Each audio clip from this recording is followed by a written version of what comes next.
tell me why it can be harmful to trees to have prolonged periods of drought?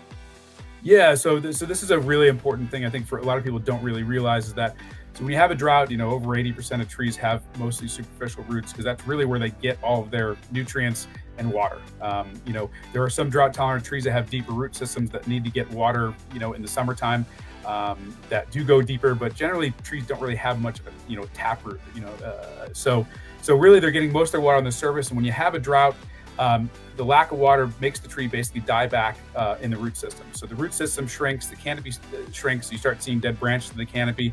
And really what that does, it creates wounds on the roots because the roots are dying back. It's a decay of the root system. And so while drought is very harmful to trees, what's even more harmful is a wet weather or wet season after a drought. Because now what we've done is we've wounded the roots through a drought or through successive droughts. The roots are decaying and they're not in the best shape. And then we've added a bunch of water to that system. Now, most people think, oh, water, great, we're saved, the trees are going to be healthy. But what that extra water does or additional water than normal does is it starts to create fungal problems and the tree's roots actually start rotting more.